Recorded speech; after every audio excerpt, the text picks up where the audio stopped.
یہ امام حسین کی غلطی نہیں ہے کہ آپ نے قیام کیا ہے، بلکہ جن لوگوں نے ساتھ نہیں دیا انہیں سوچنا چاہیے کہ انہوں نے کیوں ساتھ نہیں دیا۔ یہ سوال نہیں پیدا ہوتا اور نہیں پیدا ہونا چاہیے کہ امام حسین علیہ السلام نے ان کی بات کیوں نہیں مانی جو آپ کو منع کر رہے تھے، کیونکہ امام اپنے وقت کے اندر امام حسین ہے کہ یہ بیٹا قیام کرے گا اور جو اس بیٹے کا زمانہ پالے اس کے لیے ضروری ہے کہ وہ میرے اس بیٹے کی مدد کرے۔ ابن عمر کو بھی ڈرایا اور دھمکایا گیا، بخاری کی روایت موجود ہے، اور بہت سارے ناسبی آج ابن عمر کے ساتھ کھڑے نہیں ہوتے، حالانکہ ابن عمر وہ معاویہ سے بلا شک و شبہ افضل ہیں۔ بسم اللہ والصلاة والسلام علی رسول اللہ وآلہ وعلی السلام علیکم ورحمۃ اللہ وبرکاتہ۔ گزشتہ ویڈیو کے اندر ہم نے اس موضوع پر بات کی کہ امام حسین علیہ السلام نے کربلا کی جانب جو سفر کیا ہے اس کی کیا وجوہات تھی۔ یہ جو بیان کیا جاتا ہے کہ کوفہ کی جانب سے آپ کو خطوط ملے، وہاں کے لوگوں نے جو شیعان علی تھے انہوں نے آپ کو بلایا، 10,000 سے زیادہ خطوط بھیجے اور امام حسین علیہ السلام اسی طرح روانہ ہو گئے، اور صحابہ نے آپ کو منع کیا، روکا، لیکن آپ نے صحابہ کی بات نہیں مانی اور آپ پھر بھی کوفہ کی جانب چلے۔ اور اس شبہ کا ہم نے ازالہ کیا کہ یہ بیان کیا جاتا ہے، اس واقعے کو اس طور پر پیش کرتے ہیں کہ جو صحابہ تھے وہ آپ کے ساتھ خلوص رکھتے تھے اور انہوں نے آپ کو منع کیا، انہوں نے آپ کے کوفہ جانے پر اعتراض کیا اور وہ اس بات پر راضی نہیں تھے کہ آپ کوفہ جائیں، وہ منع کرتے جا رہے تھے، لیکن امام حسین پھر بھی کوفہ کی جانب گئے۔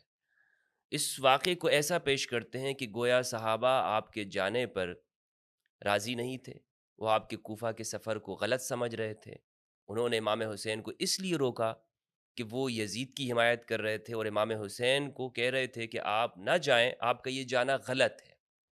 یہ جو ناسبی اس بات کو پیش کرتے ہیں نا، اس کی وجہ یہ ہوتی ہے، وہ اس لیے نہیں پیش کرتے کہ جناب امام حسین نے یہ سفر کیا تو بہت اچھا کیا ہے، ظلم کے خلاف آپ نے قیام کیا ہے، خروج کیا ہے، بلکہ وہ اسے اس طرح ہی پیش کرتے ہیں کہ دیکھیں صحابہ اور بھی تو رہ رہے تھے، بہت مزے کے ساتھ سب لوگ رہ رہے تھے، سب کی زندگی اچھی گزر رہی تھی، کسی کو کوئی اعتراض نہیں تھا، صرف امام حسین علیہ السلام ہی چلے گئے۔ یعنی یہ امام حسین کا ایسا انفرادی فعل تھا کہ آپ کو یہ نہیں کرنا چاہیے تھا۔ آج بھی ہم اپنے معاشرے میں دیکھتے ہیں کہ جب ایک شخص وہ کھڑا ہوتا ہے، وہ اپنے معاشرے کے اندر ظلم ہوتا ہوا دیکھتا ہے، اس کا دل کڑتا ہے اور وہ چاہتا ہے کہ میرے لوگ امن کے اندر آ جائیں اور اس ظلم کا خاتمہ ہو، تو لوگ اس کے سامنے کیا کہتے ہیں؟ جو کمزور طبیعتوں کے مالک لوگ ہوتے ہیں وہ یہی کہتے ہیں، یہ عذر پیش کرتے ہیں، بہانہ بناتے ہیں، آپ کو کیا مسئلہ ہے؟ سارے لوگ تو امن کے ساتھ رہ رہے ہیں، پیس کے ساتھ رہ رہے ہیں، کسی کو کوئی پرابلم نہیں ہے، ایک آپ کو ہی مسئلہ ہو گیا ہے۔ اب اپنے علاقوں کے اندر آپ نے اس کا تجربہ کیا ہوگا، خود آپ کے ساتھ بھی ممکن ہے کہ اس طرح کے واقعات پیش آئے ہوں۔ تو یہ جو اعتراض کر رہے ہیں نا لوگ کہ صحابہ نے آپ کو منع کیا، آپ پھر بھی روانہ ہو گئے، اس کا مقصد یہی ہوتا ہے، وہ امام حسین علیہ السلام کو غلط ثابت کرنا چاہتے ہیں۔ تو پچھلی ویڈیو کے اندر اس پر ہم نے تفصیل کے ساتھ بات کر لی کہ صحابہ نے جو آپ کو منع کیا تو وہ آپ کو غلط نہیں قرار دے رہے تھے، وہ آپ کو صحیح سمجھ رہے تھے، لیکن وہ حالات اور واقعات کو دیکھتے ہوئے وہ پیچھے ہٹ گئے۔ یہ امام حسین کی غلطی نہیں ہے کہ آپ نے قیام کیا ہے، بلکہ جن لوگوں نے ساتھ نہیں دیا انہیں سوچنا چاہیے کہ انہوں نے کیوں ساتھ نہیں دیا۔ اس میں قطعاً ہرگز امام حسین علیہ السلام کے قیام کے اندر کسی بھی طرح سے امام حسین کی جانب سے کمزوری دکھانا یہ مقصد نہیں ہونا چاہیے، جس کو لوگ مقصد بناتے اور اس طرح پیش کرتے ہیں۔ آج ہم اس ویڈیو کے اندر گفتگو کریں گے کہ امام حسین علیہ السلام کا دور وہ کیسا دور تھا، سیاسی طور پر، مذہبی طور پر، اس دور کا جائزہ لینے کی کوشش کریں گے۔ امام حسین علیہ السلام جس طرح کہ ہمارے مورخین نے لکھا ہے، سیرت نگاروں نے، شمس الدین ذہبی رحمہ اللہ نے سیر اعلام النبلاء میں، تاریخ الاسلام میں، ابن کثیر نے اور دیگر مورخین نے، کہ آپ کی جو ولادت ہوئی ہے رسول اللہ صلی اللہ علیہ وآلہ وسلم کی ہجرت مدینہ کے 4 سال بعد ہوئی ہے، اور یعنی چوتھی ہجری کے اندر امام حسین علیہ السلام کی ولادت ہوئی ہے۔ آپ کے اور امام حسن علیہ السلام کی ولادت کے درمیان میں 1 سال کا فاصلہ ہے، یعنی 3 ہجری کے اندر امام حسن علیہ السلام کی ولادت ہے اور 4 ہجری میں امام حسین علیہ السلام کی ولادت ہے۔ اس بات کو شمس الدین الذہبی نے اور ابن کثیر رحمہ اللہ نے لکھا ہے۔ میں آپ کو شمس الدین الذہبی کا پیراگراف پڑھ کے سناتا ہوں۔ یہ میرے سامنے سیر اعلام النبلاء ہے، جلد نمبر 5 ہے، ذہبی رحمہ اللہ کی، اس کے صفحہ نمبر 165 پر یہ لکھتے ہیں: الحسین الشہید الامام الشریف الکامل سبط رسول اللہ صلی اللہ علیہ وآلہ وسلم، رسول اللہ کے نواسے ہیں، رسول اللہ کے بچے ہیں، وریحانتہ من الدنیا ومحبوبہ، دنیا کی خوشبو ہے اور آپ کے محبوب ہیں۔ الامام ہے، امام ابو عبداللہ الحسین ابن امیر المؤمنین ابی الحسن علی ابن ابی طالب، طالب ابن عبد المطلب ابن ہاشم ابن عبد مناف، یہ نسب ذکر کیا ہے، نسب مبارک۔ اگلی صدر میں کہتے ہیں: قال الزبیر مولدہ فی خامس شعبانہ، ان کی ولادت 5 شعبان کو ہی، سنت 4 من الہجرہ، ہجرت کے 4تھے سال۔ یہ ہے ذہبی رحمہ اللہ کی کا حوالہ میں نے آپ کے سامنے پیش کیا۔ اسی طرح ابن کثیر نے البدایہ والنہایہ میں لکھا ہے۔ امام حسین علیہ السلام جب کوفہ کی جانب روانہ ہوئے، اب سوال یہ پیدا ہوتا ہے کہ صحابہ انہوں نے امام حسین کو اکیلا کیوں چھوڑ دیا، کیوں تنہا چھوڑ دیا امام حسین کو، اور کیوں ساتھ میں وہ کوفہ کی جانب نہیں گئے؟ اس وقت کوئی کم صحابہ نہیں تھے، تقریباً 10,000 سے زیادہ صحابہ اس وقت موجود تھے، اور جلیل القدر صحابہ اس وقت موجود ہیں۔ امام حسین کا ساتھ کیوں نہیں دیا؟ یہ سوال نہیں پیدا ہوتا کہ امام حسین نے ان کی بات کیوں مانی، یہ سوال نہیں پیدا ہوتا، اور نہیں پیدا ہونا چاہیے کہ امام حسین علیہ السلام نے ان کی بات کیوں نہیں مانی جو آپ کو منع کر رہے تھے، کیونکہ امام اپنے وقت کے اندر امام حسین ہے، صحابہ امام نہیں ہیں، اہل البیت امام ہے۔ ایک تو حدیث ثقلین بالکل واضح ہے، اس حدیث کو جو میں بار بار ذکر کرتا ہوں، یہ حدیث بالکل بنیادی طور پر ہمارے لوگوں کو یاد ہونی چاہیے جب بھی ہم اہل البیت کی بات کریں۔ امام صرف اور صرف اہل البیت علیہ السلام ہے، صحابہ پر بھی ان کی اتباع واجب ہے، لہٰذا اہل البیت کو مشورہ نہیں دیا جا سکتا۔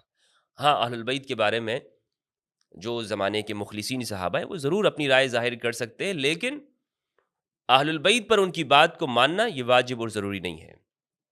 کربلا کے اندر اس پورے واقعے کو اگر ہم دیکھتے ہیں تو اتنے ہزاروں صحابہ کے درمیان میں صرف 11 صحابہ کے نام جو مجھے ملے ہیں، جو میں نے احصاء کیا ہے، ان کو شمار کیا ہے، گنا ہے، تو 11 صحابہ کے نام مجھے ملے ہیں جو امام حسین علیہ السلام کے ساتھ اس معرکہ وفا کے اندر شامل تھے، کربلا کے واقعے کے اندر 11 صحابہ کرام۔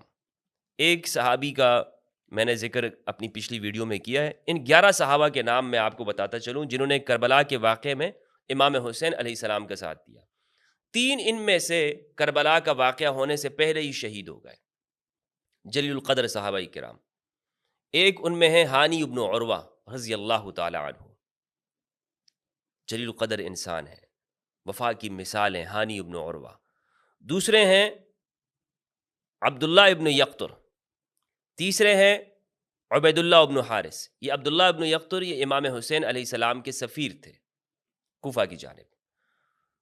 6 افراد صحابہ کرام وہ کربلا کے اندر شہید ہوئے ہیں جنہوں نے امام حسین علیہ السلام کا ساتھ دیا اور کربلا میں شہید ہوئے۔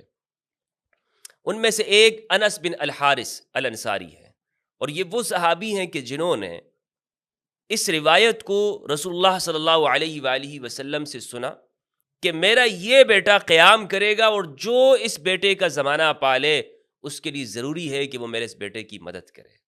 فَلْيَنْصُرْهُ إِنَّ ابْنِي هَذَا سَيَخْرُجُ فَمَنْ أَدْرَكَهُ فَعَلَيْهِ أَنْ يَنْصُرَهُ، کہ میرا یہ بیٹا قیام کرے گا۔ امام حسن کے بارے میں فرمایا إِنَّ ابْنِي هَذَا سَيِّدًا، میرا یہ بیٹا سردار ہے۔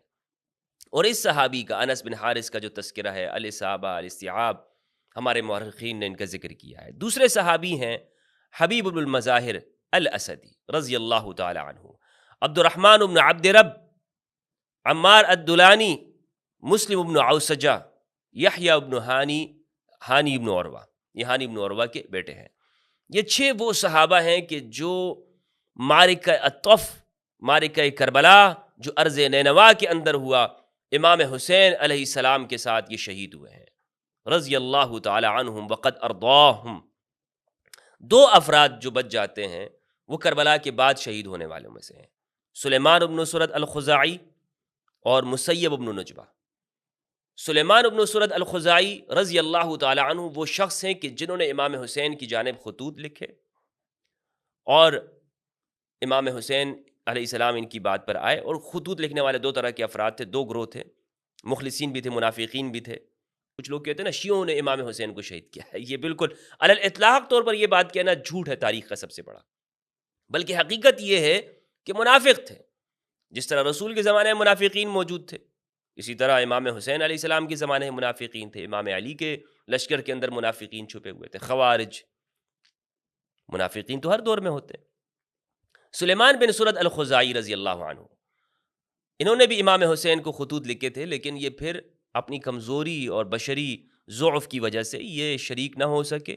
بعد میں انہوں نے توبہ کی ہے اور عین الوردہ میں یہ شہید ہوئے ہیں، جو بہت بڑا معرکہ ہوا ہے عین الوردہ کے اندر، اور دوسرے ہیں مسیب بن نجبہ۔ تو یہ 11 صحابہ وہ ہیں کہ جنہوں نے امام حسین علیہ السلام کے لیے قربانی دی۔ اب موضوع کی جانب آتے ہیں، اور موضوع ہمارا یہ ہے کہ امام حسین علیہ السلام کا جو دور ہے وہ کیسا دور تھا۔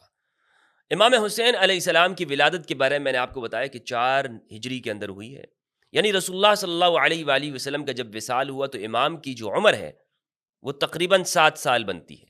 حضرت ابوبکر رضی اللہ عنہ کے زمانے میں ان کی عمر 9 سال بنتی ہے۔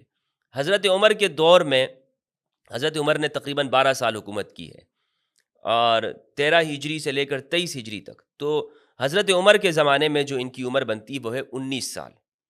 حضرت عثمان کے دور حکومت میں ان کی عمر 31 سال بنتی ہے۔ 35 ہجری میں حضرت عثمان کی شہادت ہوئی ہے، تو اس اعتبار سے آپ عمر لگا لیں، یعنی 23 میں حضرت عمر کی شہادت، اور حضرت عثمان کی جو شہادت ہے وہ ہے 35 ہجری میں۔ کل دور حضرت عثمان کا جو رہا ہے وہ 12 سال رہا ہے۔ 2-2.5 سال حضرت ابوبکر نے حکومت کی ہے، 10 سال حضرت عمر نے، 12 سال حضرت عثمان نے۔ امام علی علیہ السلام کے دور میں امام حسین کی جو عمر ہے وہ ہے 36 سال، یعنی امام کی جو شہادت کا سال ہے وہ 40 ہجری ہے، اور رمضان مبارک کی 21 تاریخ ہے۔ تو یہ جتنے بھی جو دور ہے امام حسین علیہ السلام اس دور کے اندر ہیں۔ یہ میں نے امام کی جو عمر ہے اس لیے آپ کو بتائی تاکہ آپ کے سامنے یہ بات واضح ہو جائے کہ امام نے کیسا زمانہ پایا، اور کس سال کے اندر، کس دور میں، ابو بکر، عمر، عثمان، امام علی کے زمانے میں امام حسین کی عمر کیا ہے، اور وہ معاشرے کا جو تجزیہ کر رہے ہیں، دیکھ رہے ہیں وہ کیسا معاشرہ ان کو ملا ہے، سیاسی طور پر، معاشی طور پر، مذہبی طور پر۔ یعنی حضرت ابوبکر کے زمانے میں تو ایک دور امام حسین علیہ السلام کے اوپر یہ بھی آیا ہے کہ جب سیدہ زہرا علیہ السلام کا وصال اس حال میں ہوا ہے کہ سیدہ زہرا نے فدق کے مطالبے کے بعد جو حضرت ابوبکر سے ناراض رہی ہیں تو پوری زندگی ناراض رہیں۔ امام حسین علیہ السلام اس بات کو جانتے ہیں، خم کے مقام پہ موجود ہیں، غدیر خم میں سقیفہ کو جانتے ہیں۔ پھر حضرت عمر کا جو دور ہے وہ امام حسین علیہ السلام کے سامنے ہے، سیدہ زہرا کے مصائب ہیں، امام علی علیہ السلام کی تنہائی ہے، حضرت عثمان کی شہادت، اور کس طور پر وہ ہوئی۔ لوگوں نے اختلاف کیا، صحابہ اختلاف میں پڑ گئے، حضرت عثمان کے خلاف محاصرہ ہوا۔ اس سارے واقعے کے امام حسین علیہ السلام عینی شاہد ہیں۔ امام علی کے زمانے میں جو جنگ ہوئی ہے 36 ہجری کے اندر جنگ جمل ہوئی ہے، امام حسین اس میں میسرہ کے اوپر کمانڈر تھے، آگے بڑھ بڑھ کر حملہ کیا کرتے تھے، جلیل القدر یعنی شجاعت والے، طاقت والے۔ اور یہ جو روایت نقل کی جاتی ہے کہ امام حسین علیہ السلام وہ اپنے ناف سے نیچے رسول اللہ کے مشابہ تھے، تو اس کی جو تعبیر کرتے ہیں علماء وہ یہ کرتے ہیں کہ بہادری میں رسول اللہ کے مشابہ تھے، جس طرح رسول اللہ صلی اللہ علیہ وآلہ وسلم بہادر تھے، امام علی بہادر ہیں، امام حسین علیہ السلام بھی بہادر نوجوان ہیں، اور کسی بات کو اگر درست نہیں سمجھتے تو بالکل سامنے کہہ دیا کرتے تھے کہ یہ بات صحیح نہیں ہے، انکار کرتے تھے اس بات کے اوپر۔ تو یہ واقعات امام حسین علیہ السلام کے سامنے ہوئے ہیں۔ صفین میں امام حسین موجود ہیں، کمانڈر ہیں صفین کے، اور صفین میں امام علی کا رویہ دیکھتے ہیں، باقی گروہ کا رویہ دیکھتے ہیں، ان کی جانب سے سختی دیکھ رہے ہیں۔ صلح امام حسن کے اندر موجود ہیں، اور جن شرائط کے اوپر وہ صلح ہوئی ہے امام حسن علیہ السلام اس میں موجود ہیں۔ امام حسن نے جو صلح کی ہے وہ شرائط کے اوپر تھی، اور اس پر میں نے تفصیلی گفتگو کی ہوئی ہے۔ معاویہ بن ابی سفیان نے امام حسین علیہ السلام کی جانب جب خط لکھا تھا تو امام حسین علیہ السلام نے جب دیکھا کہ صلح امام حسن کی شرائط کی خلاف ورزی کی جا رہی ہے تو امام حسین نے اس موقع پر بھی اس بات کو برملا ظاہر کیا کہ واللہ تمہارے خلاف بھی جہاد کو ترک کرنے کا مجھے کوئی عذر نظر نہیں آ رہا، یعنی میں کوئی ایسی وجہ نہیں دیکھتا ہوں کہ اب تمہارے خلاف جہاد نہیں کرنا چاہیے۔ سیر اعلام النبلاء کے اندر ذہبی نے اس بات کو لکھا ہے، ابن کثیر نے لکھا ہے، اور دیگر مورخین نے اس بات کو۔ تو امام حسین علیہ السلام نے اس سارے دور کو ہوش و حواس کے ساتھ دیکھا، اس کا تجزیہ کیا، آپ کے سامنے یہ ساری چیزیں موجود ہیں۔ پھر جب معاویہ بن ابی سفیان حکمران بنتے ہیں، اس دور کی جانب اگر ہم آئیں کہ جب بنو امیہ کا زمانہ شروع ہوتا ہے، بنو امیہ کا دور، یہ میرے سامنے کتاب ہے، دیوبندی عالم دین تھے مولانا سید مناظر احسن گیلانی رحمہ اللہ، ان کی کتاب ابو حنیفہ کی سیاسی زندگی، اس میں انہوں نے یہ بات لکھی ہے صفحہ نمبر 43 کے اوپر۔ یہ اموی حکمرانوں کا جو دور ہے اس کے بارے میں یہ لکھتے ہیں کہ کیسا زمانہ تھا۔ اموی دور میں انصاف و حکومت سے بے راہ روی، ایسا زمانہ آ گیا تھا جب امام حسن علیہ السلام نے صلح کر لی معاویہ بن ابی سفیان کے ساتھ، امام حسن کی شہادت ہو گئی، اموی حکومت قائم ہو گئی، اور خلافت ملوکیت میں تبدیل ہو گئی۔ یعنی خلافت جس طرح سے بھی تھی، اس کو آپ خلافت علی منہاج النبوہ کہیں یا نہ کہیں، لیکن حکمرانی کا جو دور تھا اس میں ایک تبدیلی آئی ہے۔ اس طور پر تبدیلی آئی ہے کہ باپ اپنے جانے کے بعد اپنی زندگی میں ہی اپنے جانے کے بعد اپنے بیٹے کے لیے وصیت کر جاتا ہے کہ یہ میرے بعد حکمران ہوگا۔ ایک بہت بڑی تبدیلی تھی، اور روایت موجود ہے اول من یغیر سنتی رجل من بنی امیہ، کہ میری سنت کو جو تبدیل کرے گا سب سے پہلا شخص وہ بنو امیہ میں سے ہوگا۔ اور اموی حکمرانوں کی آپ زندگی دیکھ لیں، رسول اللہ کی سنتوں کو بدلا گیا ہے۔ سنن نسائی کو آپ دیکھ لیں، حج کا تلبیہ چھوڑ دیا گیا، بسم اللہ کو چھوڑ دیا گیا، اسی طرح تکبیرات کو چھوڑ دیا گیا۔ بخاری کے اندر روایت موجود ہے 786 نمبر، اور فتح الباری میں ابن حجر اسقلانی نے جو اس کی شرح کی ہے، یہ ساری چیزیں اگر آپ دیکھیں گے تو یہ آپ کے سامنے یہ بات آئے گی کہ سنتوں کو چھوڑ دیا گیا، بدعات کو زندہ کیا گیا۔ یعنی یہ ایک طرح کی بدعت ہی تھی جو اموی زمانے کے اندر مناظر احسن گیلانی رحمہ اللہ نے یہ بات لکھی ہے، میں آپ کے سامنے پیش کرتا ہوں۔ یہ کہتے ہیں مگر جب خلافت نے سلطنت کا چولا بدلا، اس وقت کیا ہوا اور کیا ہوتا رہا، ذکر کرتے ہوئے شرم آتی ہے۔ صرف یہی نہیں کہ قانون کے نافذ کرنے میں قریب اور بعید، دوست اور دشمن کا فرق کیا جاتا تھا، بلکہ ایسا معلوم ہوتا ہے کہ اسلامی قانون کی اپنی مطلب کے مطابق تشریح کا حق بھی ان بادشاہوں، خلیفوں اور ان کے ولات اور حکام نے اپنے ہاتھوں میں لے لیا تھا۔ یعنی جو ان کی مرضی ہوتی تھی اس کو یہ انصاف کہتے تھے، اور ظلم جس کے اوپر یہ چاہتے یہ ظلم کیا کرتے تھے۔ ٹیکس، بھاری برکم ٹیکس عائد کیے ہوئے تھے، جسے عمر بن عبدالعزیز نے اپنے زمانے میں ختم کیا تھا۔ انہوں نے ٹیکسوں کا نظام یعنی ہر اس شخص کے اوپر بھی لگاتے تھے کہ جو مسلمان ہو جاتا تھا۔ اگر ایک شخص غیر مسلم سے مسلمان ہو جاتا ہے تو ٹیکس تو معاف ہو گیا، جزیہ تو ختم ہو گیا، لیکن اس پہ بھی ٹیکس عائد کر دیا۔ بن عبدالعزیز نے اس کی مخالفت کی اور اپنے زمانے میں اس کو ختم کیا۔ تو امام حسین علیہ السلام نے یہ ساری چیزیں دیکھیں، اور پھر خود امام حسین سے، صحابہ سے جبری بیعت لی گئی، لینے کی کوشش کی گئی۔ امام حسین نے اور عبداللہ بن زبیر نے بیعت نہیں کی ہے، لیکن معاویہ بن ابی سفیان نے اپنی زندگی کے اندر ہی یہ کوششیں شروع کر دی تھی کہ اب چونکہ میں دنیا سے جانے والا ہوں تو میرے بعد یزید خلیفہ ہوگا، اور اس کے لیے انہوں نے لوگوں پر دباؤ ڈالنا شروع کیا۔ اب یہ میرے اپنے الفاظ نہیں ہیں، میں آپ کے سامنے اپنی باتوں کا حوالہ آپ کے سامنے پیش کرنا چاہتا ہوں۔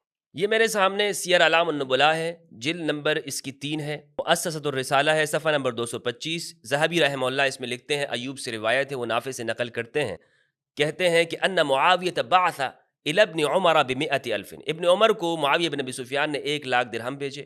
لما اراد ان یبایع لیزید، جب اس نے یہ ارادہ کیا معاویہ بن ابی سفیان نے کہ وہ یزید کی بیعت لیں، تو اس موقع پر ابن عمر نے کہا کہ ان دینی عندی اذا لرخیص، اگر یہ اس کا مطلب یہ ہے تو پھر تو میرا دین بہت سستے میں بک گیا۔ یہ نہیں کہ لوگوں کو مال کی لالچ دے کر بیعت لی گئی ہو، بلکہ ڈرا دھمکا کر بھی بیعت لی گئی۔ ذہبی نے ہی سیر اعلام النبلاء میں امام حسین علیہ السلام کی حالات زندگی میں لکھا، یہ میرے سامنے جلد نمبر 5 ہے۔ ذہبی لکھتے ہیں امام حسین علیہ السلام کی حالات زندگی میں بلغنا ان الحسین لم يعجبه ما عمل اخوه الحسن من تسلیم الخلافت الى معاویہ، امام حسین علیہ السلام کو یہ بات پسند نہیں آئی کہ معاویہ کو خلافت ملی ہے، بل كان رأيه القتال، امام حسین کی جو رائے تھی وہ تھی قتال کی، ولكنه كذب واطاع اخاه وبايع وكان يقبل جوائز معاویہ ومعاویہ يرى له ويحترمه ويجله، معاویہ ان کا احترام کیا کرتے تھے اور ان کو عزت کیا کرتے. فلما ان فعل معاویہ ما فعل بعد وفات السید الحسن من العہد بالخلافت الى ولده یزید، جب معاویہ بن ابی سفیان نے امام حسن علیہ السلام کے بعد اپنے جانے کے بعد خلافت یزید کے لیے لکھ دی، تألم الحسین، امام حسین علیہ السلام کو یہاں پر درد ہوا، وہ اس بات سے دردناک ہوئے، انہیں غم ہوا، درد ہوا، وحق له، اور یہ ان کا حق بنتا ہے، وامتنع هو وابن ابی بکر وابن زبیر من المبایعہ، امام حسین علیہ السلام بیعت سے رک گئے، ابن ابی بکر عبد الرحمن ابن ابی بکر حضرت ابو بکر رضی اللہ تعالیٰ عنہ کے بیٹے ہیں اور ان کو قتل کیا گیا ہے، اور ابن زبیر من المبایعات، بیعت کرنے سے، یہ لوگ بیعت کرنے سے رک گئے، حتی قہرہم معاویہ، یہاں تک کہ ان کو قہر کیا ان کے اوپر معاویہ نے، ان کے اوپر قہر کیا، وَأَخَذَ بَيْعَتَهُمْ مُكْرَهِينَ، اور ان لوگوں کی بیعت لی زبردستی، مکرہین اکراہ کر کے، وَغُلِبُوا وَعَجَزُوا عَنْ سُلطان الوقت، یہ وقت کے بادشاہ کے سامنے بے بس ہو گئے. فلما مات معاویہ، جب معاویہ کا انتقال ہوا، تسلم الخلافت یزید وبایعہ اکثر الناس ولم یبایع له ابن الزبیر ولا الحسین، اور جب معاویہ کا انتقال ہوا، یزید کے پاس حکومت اور اقتدار آیا، تو لوگوں نے بیعت کر لی، لیکن ابن زبیر نے اور حسین علیہ السلام نے بیعت نہیں کی، امام حسین نے اور ابن زبیر نے بیعت نہیں کی.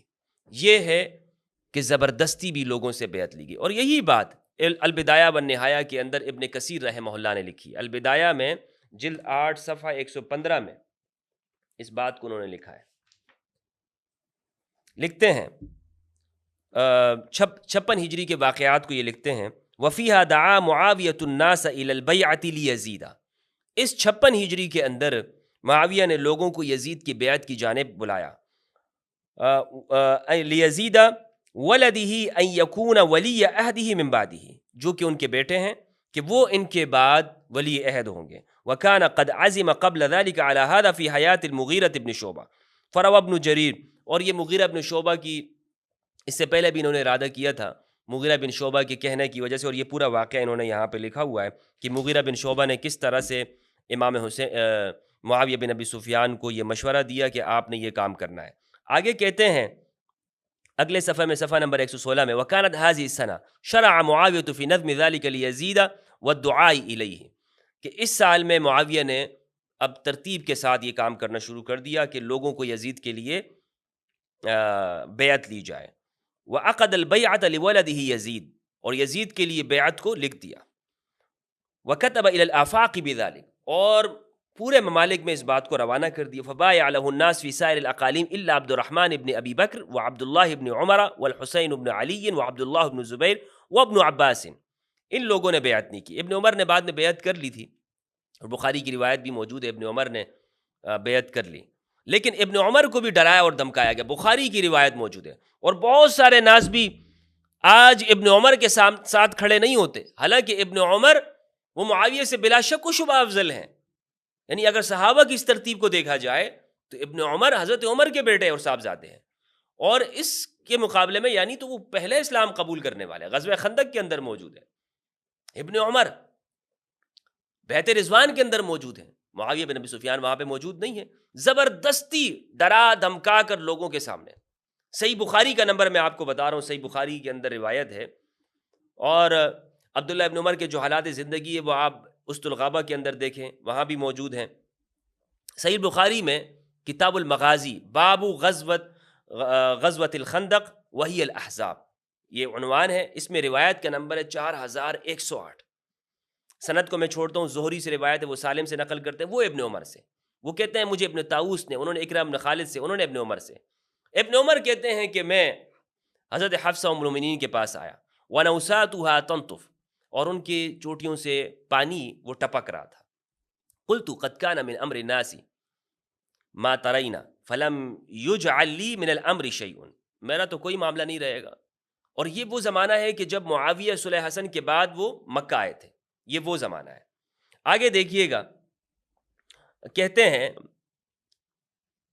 مجھے تو حکومت وغیرہ نہیں ملی۔ ترجمہ کرنے والے داؤد راز رحمہ اللہ جو سلفی عالم ہیں، انہوں نے یہی ترجمہ کیا۔ کچھ لوگ یہاں پہ کہتے ہیں کہ نہیں، یہاں پر قصاص عثمان کی بات تھی۔ یہ ناز بھی بہت جھوٹ ہے، واللہ یقین کیجئے، اتنے جھوٹے ہیں، اتنا جھوٹ بولتے ہیں تحریفات کے اندر۔ یہ واقعہ ہے اس صلح امام حسن کے بعد جب معاویہ آئے ہیں، خلافت کا معاملہ ہے، قصاص عثمان کا معاملہ نہیں ہے کہ جناب قصاص عثمان میں تمہارا کیا اختلاف، تمہاری کیا رائے ہے، اختلاف ہو گیا، نہیں، یہ خلافت کے معاملے میں بات ہو رہی ہے کہ اور پھر اس میں معاویہ نے کہی ہے یہ بات۔ میں آپ کے سامنے پوری روایت پیش کرتا ہوں، پھر آپ دیکھیے گا کہ ہو کیا رہا ہے۔ صحابہ کو ڈرایا دھمکایا جا رہا ہے۔ ابن عمر کہتے ہیں پھر جب یہ بات میں نے کہی کہ مجھے تو کوئی حکومت نہیں ملی، تو حضرت حفصہ نے کہا کہ مسلمانوں کے مجمع میں جاؤ، لوگ تمہارا انتظار کر رہے ہیں، تم جاؤ بھائی وہاں پہ، یہاں کیا کر رہے ہو؟ کہیں ایسا نہ ہو کہ تمہارا موقع پر نہ پہنچنا مزید پھوٹ کا سبب بن جائے۔ آخر حفصہ کے اصرار پر عبداللہ رضی اللہ عنہ وہ گئے۔ پھر جب لوگ وہاں سے چلے گئے تو معاویہ نے خطبہ دیا اور کہا کہ خلافت کے مسئلے پر جسے گفتگو کرنی ہو وہ ذرا اپنا سر تو اٹھائے، سر تو اٹھا کے دیکھو ہمارے سامنے خلافت کے معاملے میں۔ یہاں پر عربی زبان کے جو الفاظ ہیں وہ میں آپ کے سامنے پیش کرتا ہوں۔ عربی کے الفاظ ہیں، کہتے ہیں خطب معاویۃ قال من كان يريد ان يتكلم في هذا الامر فليتل لنا قرنه فلنحن احق به منه ومن ابيه۔ اپنا سر تو اٹھا کے دیکھے، بخدا ہم اس سے اور اس کے باپ سے زیادہ حقدار ہیں، ہم اس شخص سے کہ جو ہم سے اختلاف کرنا چاہتا ہے۔ اور یہ بات کس سے کہی جا رہی ہے؟ عبداللہ ابن عمر سے۔ جب عبداللہ ابن عمر نے یہ بات سنی نا تو عبداللہ ابن عمر نے وہاں کوئی جواب نہیں دیا اور وہاں سے نکل گئے۔ عبداللہ ابن عمر کہتے ہیں کہ میں نے اسی وقت اپنی لنگی کھولی، کہتے ہیں کہ میں نے ٹائٹ کی اپنی لنگی، اس کو کھول دیا تاکہ بالکل ایزی ہو جاؤں میں، اور میں نے چاہا کہ میں جواب دے دوں، لیکن پھر میں نے یہ کہنا چاہ رہا تھا کہ ان سے کہوں کہ تم سے زیادہ خلافت کا حقدار وہ ہے جس نے تم سے اور تمہارے باپ سے اسلام کے لیے جنگ کی تھی۔ اللہ اکبر! عبداللہ ابن عمر کیا کہہ رہے ہیں کہ بھائی تم تو اس وقت مسلمان ہی نہیں تھے جو ہم دین کے لیے قربانیاں دے رہے تھے، اور تمہارے خلاف لڑ رہے تھے۔ معاویہ بن ابی سفیان سے کہا کہ تمہارے خلاف اور تمہارے باپ کے خلاف ہم لڑ رہے تھے۔ عبداللہ ابن عمر رضی اللہ تعالیٰ عنہ کہہ رہے ہیں، یہ صحابہ عبداللہ ابن عمر، ان کا موقف دیکھیے۔ اور آج ناسبیوں کو دیکھیے کہ ناسبی وہ عبداللہ ابن عمر رضی اللہ تعالیٰ عنہ ان کے اس واقعے کو بیان نہیں کرتے۔ کیوں نہیں کرتے؟ اور برابر کرنے کی کوشش کرتے ہیں۔ اب آگے دیکھیے گا، کہتے ہیں کہ جب میں نے یہ بات کہی نا، کہنا چاہا، لیکن پھر میں ڈرا کہ کہیں میری اس بات سے مسلمانوں میں اختلاف نہ بڑھ جائے۔ میں یہ کہنا چاہ رہا تھا اور خونریزی نہ ہو جائے، میری بات کا مطلب میری منشا کے خلاف نہ لیا جانے لگے، کچھ لوگ بات کا بتنگڑ نہ بنا لیں۔ اس کے بجائے مجھے جنت کی وہ نعمتیں یاد آ گئیں جو اللہ تعالیٰ نے صبر کرنے والوں کے لیے جنت کے لیے تیار رکھی ہے۔ میں نے کہا بھائی چھوڑ دو ان معاملوں کو، جو بولتا ہے بولنے دو۔ حبیب ابن ابی مسلم نے کہا کہ اچھا ہوا آپ محفوظ رہے اور بچا لیے گئے، آفت میں نہیں پڑے، بول دیتے نا تو آفت آ جانی تھی تمہارے اوپر۔ تو یہ آگے تابعی نے یہ بات کہی ہے، تابعی کی کمنٹ ہے، کیونکہ وہ دیکھ رہے تھے۔ تو یہ واقعہ میں نے آپ کے سامنے اس لیے پیش کیا کہ امام حسین علیہ السلام اس دور کے اندر جی رہے ہیں، وہ دیکھ رہے ہیں کہ زبردستی لوگوں سے بیعت لی جا رہی ہے، ڈرا کر دھمکا کر، اور دین کے معاملات کو جس طرح میں نے الفاظ آپ کے سامنے مناظر حسن گیلانی کے پیش کیے کہ اموی زمانے کے اندر وہ کہہ رہے کہ سر شرم سے جھک جاتا ہے، قانون کی حالت، انصاف کی حالت، لوگوں کو قتل کیا جانے لگا۔ اور آپ نے واقعہ حرہ میں دیکھا ہوگا کہ مسلم بن عقبہ نے وہاں پر 10,000 صحابہ کو شہید کیا، 10,000 صحابہ کو، اور اس کے بعد بھی وہ کہتا ہے کہ الحمدللہ۔ ایسے گورنروں کو تعین کر دیا تھا، تعینات کر دیا گیا تھا۔ تو ایسے زمانے میں صحابہ کیسے امام حسین کا ساتھ دیتے؟ عبداللہ ابن عمر جیسا شخص جو حضرت عمر کا بیٹا ہے، اس نے حالات کے ساتھ ساز باز کر لیا، خاموش ہو گئے، چپ ہو گئے، اپنی زبان کو بند کر دیا کہ نہیں بھئی حق تو میرا بنتا ہے عبداللہ ابن عمر کا۔ عبد الرحمن بن ابی بکر حضرت ابوبکر کے جو بیٹے ہیں، انہوں نے تو اپنے حق کو ظاہر کیا اور ان کو پھر قتل کر دیا گیا۔ حضرت عائشہ نے کہا بھی تھا کہ اگر میں چاہوں تو آپ کو قتل کا پلان کرنا میں آپ کے لیے کر سکتی ہوں، کہ آپ کو خوف نہیں ہوا؟ تو صحابہ کو شہید کیا گیا، اسی لیے اتنا روب دبدبہ قائم کیا گیا اسلحے کے زور کے اوپر کہ امام حسین علیہ السلام کے ساتھ لوگ روانہ ہی نہیں ہوئے۔ اور یہ ممکن ہے کہ اکثریت وہ حالات کے سامنے اپنے سر کو جھکا لے. تو جب صحابہ نے اپنے سر کو جھکا لیا، حالات کے ساتھ انہوں نے دیکھ لیا کہ یہ حالات جس طرف جا رہے ہیں ہمیں بھی اس طرف جانا ہے، وگرنہ تو شہادت ہے، اور یہ ممکن ہے بالکل. میں نے آپ کے سامنے گزشتہ ویڈیو کے اندر بھی روایت پیش کی، مستدرک الحاکم کی روایت، کہ حضرت عمر کو رسول اللہ صلی اللہ علیہ وآلہ وسلم نے خیبر فتح کرنے کے لیے بھیجا تھا، لیکن وہ واپس آ گئے، فتح نہ کر سکے. پھر اگلے دن امام علی علیہ السلام کو بھیجا اور انہوں نے فتح کیا. تو ایسا ممکن ہوتا ہے کہ جنگوں سے واپس ہو جائیں. صحابہ واپس ہوئے جنگوں سے، واپس آ گئے، فتح نہ کر سکے ایک کام کو، اور پھر ایک دوسرے کے اوپر الزام بھی لگاتے رہے. مستدرک الحاکم کی جو روایت ہے اسکرین کے اوپر آپ دیکھ رہے ہوں گے. تو میرے بھائیوں، یہی وہ بنیادی چیز ہے. لوگ اس کو سمجھ نہیں پا رہے اور وہ کہہ رہے ہیں نہیں بھائی صحابہ نے منع کیا ہے پھر کیوں نہ مانے. وہ خدا کے بندو، صحابہ رسول اللہ نے فرمایا میرے بعد تم اشد اختلاف، میرے بعد تم اختلاف میں پڑ جاؤ گے. اور اس روایت کو امام حسین علیہ السلام نے نقل کیا ہے. امام حسین اس واقعے کی گواہ ہیں کہ رسول اللہ نے صحابہ کو فرمایا کہ میرے بعد تم اختلاف کر جاؤ گے. تو لہٰذا اگر صحابہ نہیں گئے ہیں، صحابہ نے اکیلا چھوڑ دیا ہے، تنہا چھوڑ دیا ہے، تو اس پر امام حسین علیہ السلام کے اوپر کوئی حرف نہیں آتا، کوئی انگلی نہیں آتی کہ جناب امام حسین نے ان کی بات کیوں نہیں مانی. تو یہ وہ وجوہات تھی جو میں نے آپ کے سامنے بیان کی. اللہ سبحانہ و تعالیٰ سے دعا ہے کہ پروردگار ہم سب کو اہل البیت کی معرفت عطا فرمائے، قرآن مجید میں تدبر کرنے کی اور حق سچ کہنے کی توفیق دے.